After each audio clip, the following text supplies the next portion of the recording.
Many of you probably know this, but I'm just going to tell you a bit about how we first met. In October, I was going to the Red Sox regatta, which was named and run in memory of a guy called Colin de Mowbray, who was the race director for the Clipper race when I skippered a boat around the world. And for this regatta, I was just taking one of the Clipper boats across to Cowes with some Clipper staff. A friend of one of the staff weaseled their way onto the boat to go on the trip. That was Tess. A great evening was had by all in the Folly Inn on the Isle of Wight, up the River Medina from Cowes, including various people, including Tess, dancing on the tables. Anyway, we met then, and I guess the rest is history now.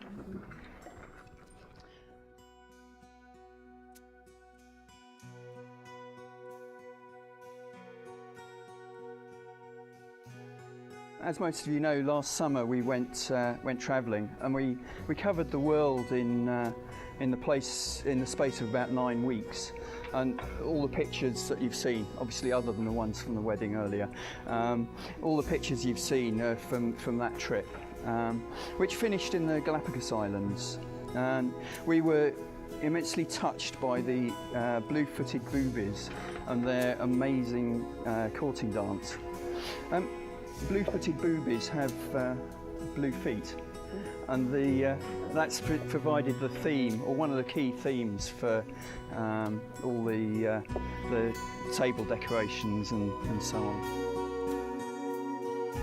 When we're having stag do, after a drink or three, we thought it appropriate to sit Richard down and quiz him and get some important details. What was it that first attracted you to Tess?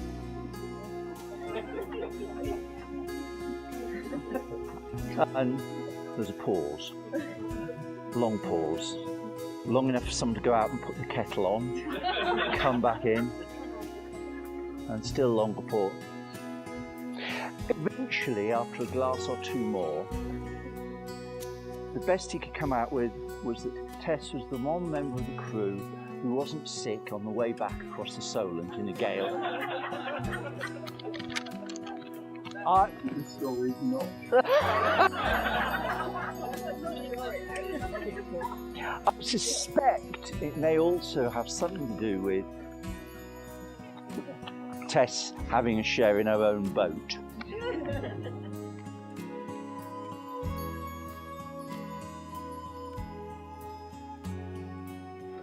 Richard is a man of many dreams, and having seen the numerous projects underway in varying degrees of completion in his house, I'm inclined to believe that.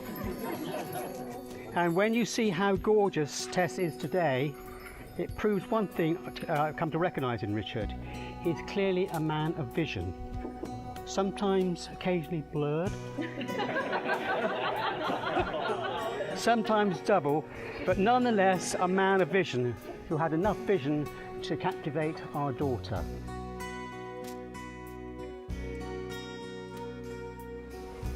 We have come together in the presence of God to witness the marriage of Richard and Tess, to ask his blessing on them and to share in their joy.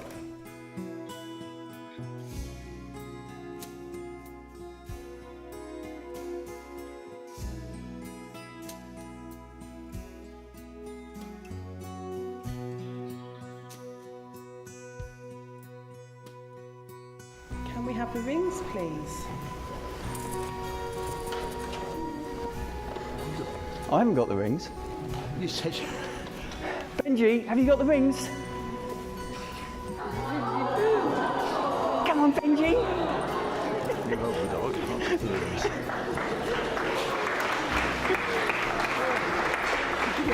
You good boy.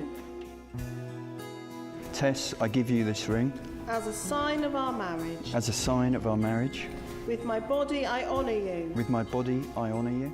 All that I am, I...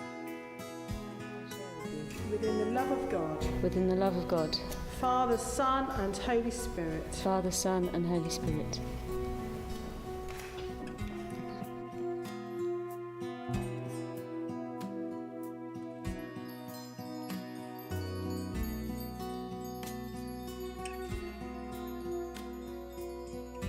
When Richard whisked Tessa away from Titchfield, which was within 5 miles from where we lived and which is close to where Kedge is moored, he ended Tessa's and my lovely arrangements of evening and school holiday sailing jaunts. They came to an abrupt end. However, Richard, I want you to know today I publicly say to you, I forgive you. It's taken all my Christian grace, but I forgive you for whisking my #1 crew away from me.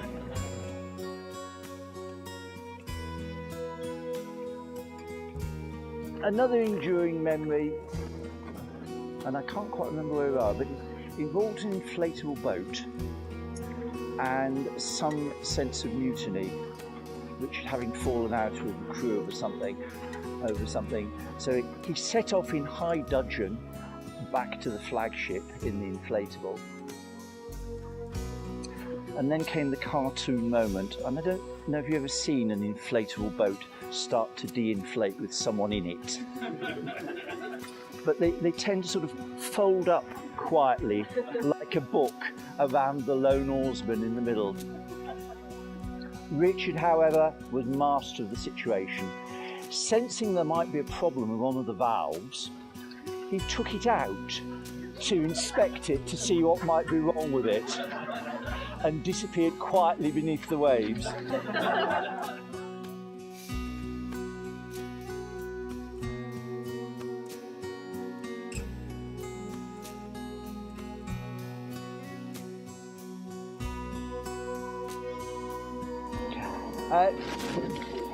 He left the company where we both worked, as many people know, to go off on the Clipper Round the World race as skipper of Bristol Clipper.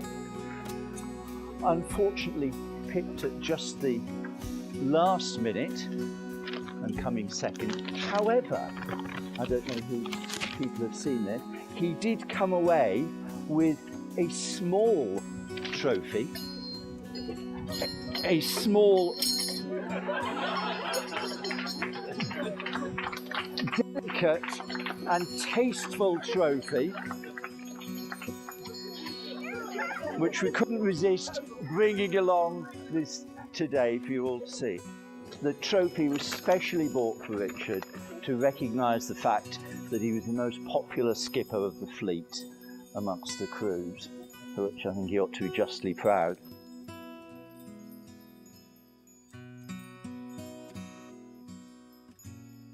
So here's to the past for what you've shared, all you've learned. Here's to the present for all that you share now, and here's to the future for all you look forward to together. So ladies and gentlemen, may I ask you to be upstanding and drink to the bride and groom, Tess and Richard. Tess and Richard.